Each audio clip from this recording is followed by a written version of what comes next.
আসসালামু আলাইকুম। তো চলে আসলাম আপনার আজকে একটা আমরা সাবমার্সিবল মোটর ফিটিং করতে। তো কিভাবে ফিটিং করি অবশ্যই ভিডিওটা শেষ পর্যন্ত দেখবেন। আশা করি দেখলে ভিডিওটা উপকারিতা আসবে। তো আমরা দেখতেছেন আপনার বোর্ডিং এ সাবমার্সিবল যে মোটরটা ওইটা ঢুকিয়ে নিলাম। তো আমরা ভালোভাবে কলম পাইপের সাথে কেবল এবং কি সাথে যে রশিটা রয়েছে তো ওইটা ভালোভাবে আমরা স্টিক মেরে নিতেছি যাতে কোনো সমস্যা না হয় এবং কি কেবলটা এবং যে রশিটা যাতে এলোমেলো না হয়।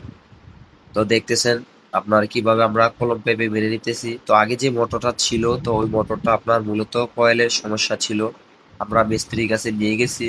তো মিস্ত্রি বলতেছে এটা আপনার ঠিক হবে না। তো আমরা বাড়িওয়ালাকে বললাম যে আপনার ওই মোটরটা ঠিক হবে না। তো বাড়িওয়ালা আমাদেরকে নতুন মোটর এনে দিছে। তো মোটরটা হচ্ছে আপনার গাজী কোম্পানি, আর এটা হচ্ছে মোটরটা আপনার হাফ গুড়া। তো দেখতেছেন আমি কিভাবে আপনার কলম পাইপে ভালোভাবে স্টিক মেরে নিতেছি। আর বিষয় হচ্ছে আরেকটা, অনেকেরই বলবে যে ভাই আপনি কত ফিট কলম পাইপ ব্যবহার করছেন। তো আমি মূলত ব্যবহার করছি কলম পাইপ হচ্ছে 70 ফিট।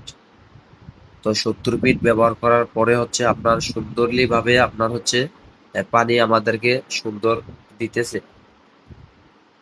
তো দেখতেছেন আমি আপনার কিভাবে কলম পাইপ গুলা একে একে করে ঢুকাই নিতেছি। তো এখন আমার হাতে যেই প্লেনজারটা দেখতেছেন তো ওইটাতে আমি ভালোভাবে লোড ট্যাপ মেরে নিতেছি, কারণ ওইটা ভালোভাবে টাইট দিতে হবে, না হয় আপনার সমস্যা হবে পরবর্তীতে। তো এই কারণে আমি ভালোভাবে টাইট দিয়ে দিতেছি। এখন যে রশিগুলা দেখতেছেন তো আমি রশিগুলা ভালোভাবে ঢুকিয়ে এবং কি সাথে যে কেবলটা দেখতেছেন কেবলটা আমি ভালোভাবে ঢুকিয়ে বের করে নিলাম। তো এখন ভালোভাবে দেখতেছেন রশিটা আমি টাইট দিয়ে নিতেছি। তো অবশ্যই জানাবেন এভাবে ফিটিং করা কেমন হয়েছে।